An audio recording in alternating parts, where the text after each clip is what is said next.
আসসালামু আলাইকুম রহমতুল্লাহ। আমি তৌহিদুল ইসলাম। আমি বেসিকলি ঢাকায় থাকি, ঢাকা জেলায়, এবং পেশায় আমি শিক্ষক।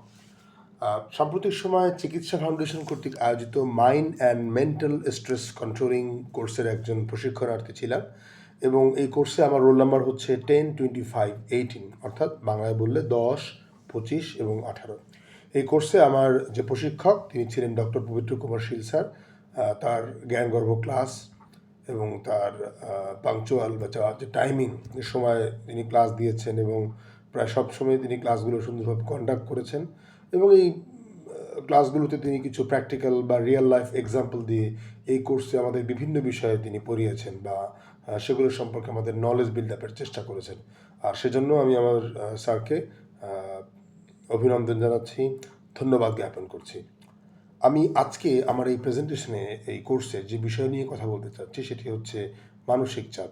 বেসিক্যালি মানসিক চাপটা হচ্ছে চাহিদা এবং ক্ষমতার মধ্যে আমাদের যে একটা দ্বন্দ্ব তৈরি হয়, যে একটা ক্ল্যাশ তৈরি হয়, সেটি হচ্ছে মানসিক চাপ, এবং সেখান থেকে মানসিক চাপের উৎপত্তি হয়।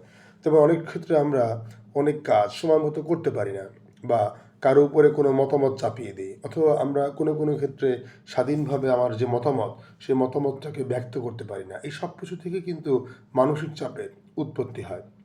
এখন মানসিক চাপের ফলে বেশ কিছু পরিবর্তনও হয়, এবং এই পরিবর্তনগুলো আমাদের আবেগীয়, আচরণগত এবং শারীরিক সব কিছুর সাথে সম্পৃক্ত।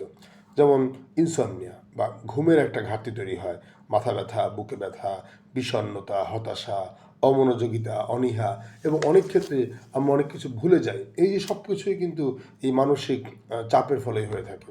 তাছাড়া মানসিক চাপের ক্ষেত্রে পারিবারিক কলহ, পারিবারিক শিক্ষাক্ষেত্রে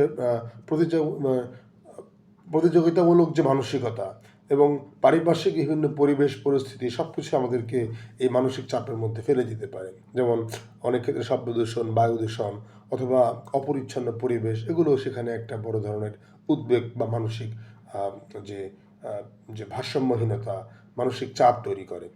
আমরা মানসিক চাপ কী করে কমাতে পারি? প্রায় সময় কোশ্চেন হতে পারে এটা নিয়ে।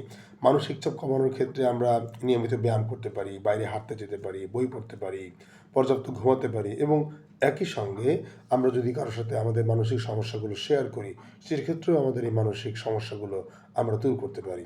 তো আজ এ পর্যন্তই। ধন্যবাদ। আসসালামু আলাইকুম।